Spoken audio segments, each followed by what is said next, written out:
আজকের এই আধুনিক যুগে আমাদের হাতে দামি গ্যাজেট আছে, চমৎকার লাইফস্টাইল আছে, কিন্তু দিন শেষে বিছানায় শুলে এক অদ্ভুত শূন্যতা, ডিপ্রেশন আর মানসিক অস্থিরতা আমাদেরকে গ্রাস করে।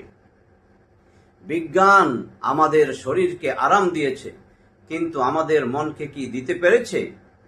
শুধু দর্শক, সবাইকে শুভেচ্ছা ও স্বাগত জানাচ্ছি। আমি অধ্যাপক ডক্টর খালেদ মাহমুদ, অধ্যাপক ও বিভাগীয় প্রধান, নাক কান গলা বিভাগ। আমি পেশায় একজন সার্জন হওয়ায় অপারেশন থিয়েটারে বা ওটিতে আমাদের কাজটা খুব সুনির্দিষ্ট। শরীরের অ্যানাটমি নিয়ে কাজ করা, ক্ষত বা রোগ নিরাময় করা। কিন্তু একজন চিকিৎসক হিসাবে দীর্ঘ ক্যারিয়ারে আমি একটা জিনিস খুব গভীরভাবে উপলব্ধি করেছি। মানুষের শরীরটা কেবল হাড় মাংসের একটা খাঁচা নয়, এর ভিতরে রয়েছে অত্যন্ত জটিল এবং অত্যন্ত সংবেদনশীল একটি মনস্তাত্ত্বিক মহাবিশ্ব। চিকিৎসা বিজ্ঞানে একে আমরা বলি সাইকোসোমাটিক ইলনেস, অর্থাৎ মনের রোগ যখন ধীরে ধীরে শরীরে এসে প্রভাব ফেলে। আর মানুষের ভিতরের এই যে মনস্তাত্ত্বিক মহাবিশ্ব, এই মনস্তাত্ত্বিক মহাবিশ্বকে বুঝতে জাতি, ধর্ম, বর্ণ ও বিশ্বাস নির্বিশেষে, আস্তিক, নাস্তিক, ইহুদি, খ্রিস্টান সবার জন্য আমরা শুরু করতে যাচ্ছি একটা বিশেষ বৈজ্ঞানিক ও মনস্তাত্ত্বিক ভিডিও সিরিজ, মনস্তত্ত্ব ও আল কুরআন, মানুষের ভিতরের মহাবিশ্ব। আর আজ এই সিরিজের প্রথম পর্বে আমরা আলোচনা করব অত্যন্ত গুরুত্বপূর্ণ একটি বিষয় নিয়ে, তা হলো ডিপ্রেশন, শূন্যতা এবং সাইকোসোমাটিক হিলিং। আজ কোনো ধর্মীয় আনুষ্ঠানিকতা নয়, বরং সম্পূর্ণ বিজ্ঞানসম্মত ও মনস্তাত্ত্বিক দৃষ্টিকোণ থেকে কোরআনের কিছু গভীর আয়াত আমরা ব্যবচ্ছেদ করব। প্রথমে আসা যাক মানুষের আদি স্বভাব নিয়ে। আমরা কেন সামান্যতেই ভেঙে পড়ি? কেন একটু ভালো কিছু পেলেই আমরা অহংকারী হয়ে যাই, আর একটু খারাপ কিছু ঘটলেই হতাশায় ডুবে যাই? আধুনিক সাইকোলজিতে একে বলা হয় ইমোশনাল ইনস্টেবিলিটি বা আবেগীয় অস্থিরতা।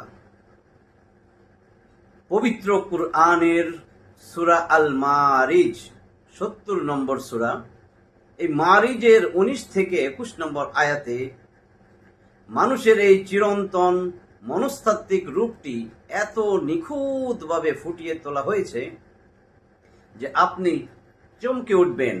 মনোযোগ দিয়ে একটু শুনুন।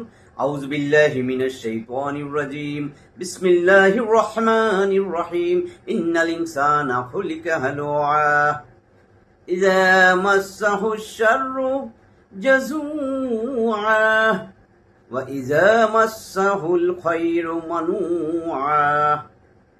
এর সহজ অনুবাদ ও মনস্তাত্ত্বিক বিশ্লেষণ হলো, নিশ্চয়ই মানুষকে সৃষ্টি করা হয়েছে অত্যন্ত অস্থির চিত্ত করে। যখন তাকে কোনো বিপদ বা অনিষ্ট স্পর্শ করে, তখন সে হা হুতাশ বা তীব্র হতাশ শুরু করে।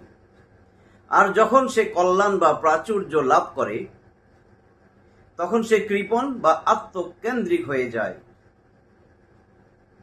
ভেবে দেখুন, আধুনিক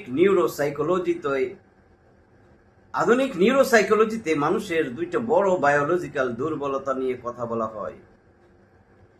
এর একটি হলো নেগেটিভিটি বায়াস, বিপদে পড়লে ব্রেন অতিমাত্রায় প্যানিক বা স্ট্রেস হরমোন রিলিজ করে, এবং অন্যটি হলো ল্যাক অফ এমপ্যাথি, সুখে থাকলে মানুষ দল অবচেতনভাবেই স্বার্থপর হয়ে যায়।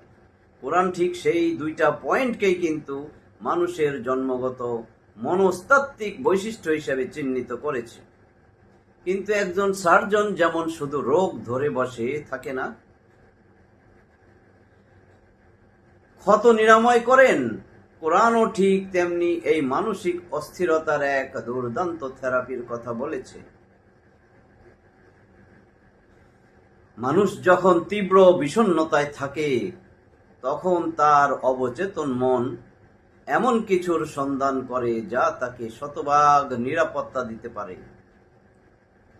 নাস্তিকবাদ বা ধর্মনিরপেক্ষ দর্শন অনেক সময় জীবনকে স্রেফ একটা দুর্ঘটনা হিসাবে দেখে, কিন্তু মানুষের মস্তিষ্ক বা সাইকি এই বিশাল মহাবিশ্বে নিজেকে সম্পূর্ণ একা এবং অর্থহীন ভাবলে এক ধরনের অস্তিত্ববাদী সংকটে, এক্সিস্টেন্সিয়াল ক্রাইসিসে ভোগে, যা থেকে ক্রনিক ডিপ্রেশন তৈরি হয়।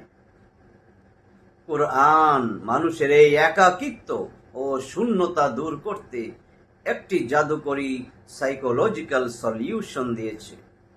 সূরা আর-রদ 13 নম্বর সূরার 28 নম্বর আয়াতে বলা হয়েছে, আল্লাযীনা আমানু ওয়া তাতমাইন্নু কুলুবুহুম বিযিকরিল্লাহ আলা বিযিকরিল্লাহি তাতমাইন্নুল কুলুব। আলা বিযিকরিল্লাহি তাতমাইন্নুল কুলুব এর মনস্তাত্ত্বিক বিশ্লেষণ হলো, যারা বিশ্বাস স্থাপন করেছে এবং যাদের অন্তর আল্লাহর স্মরণে প্রশান্ত হয়।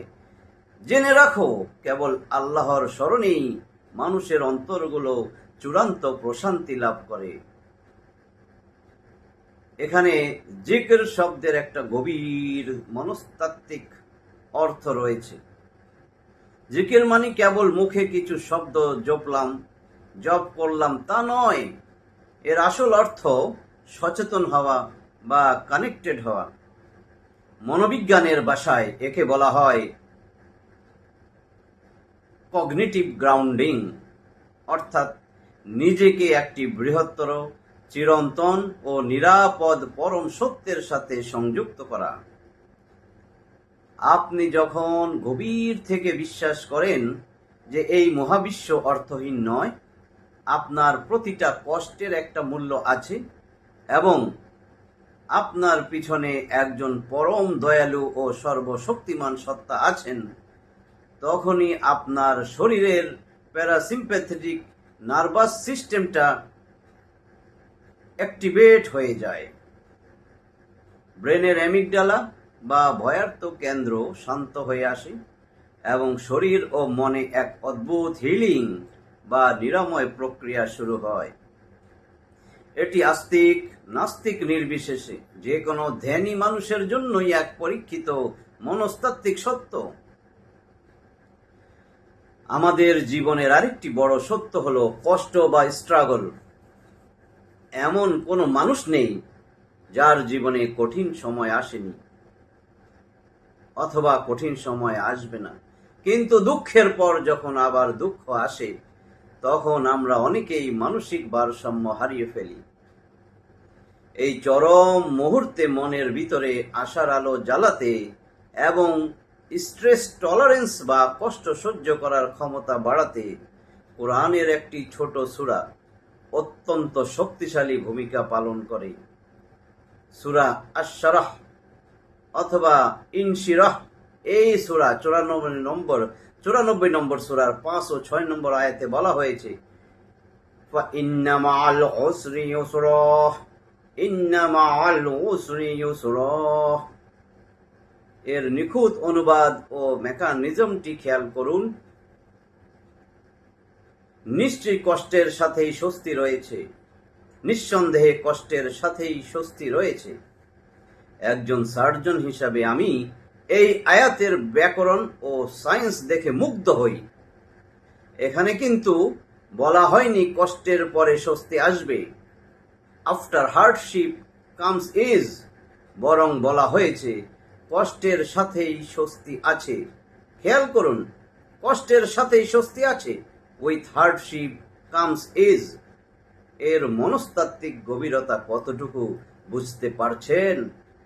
আপনি যখন কোনো কঠিন পরিস্থিতির মুখোমুখি হন, সেই কঠিন পরিস্থিতির ভেতরেই আসলে আপনার মনের ইমিউনিটি বা প্রতিরোধ ক্ষমতা বৃদ্ধির এবং নতুন কোনো সুযোগ তৈরি হওয়ার বীজ লুকিয়ে থাকে।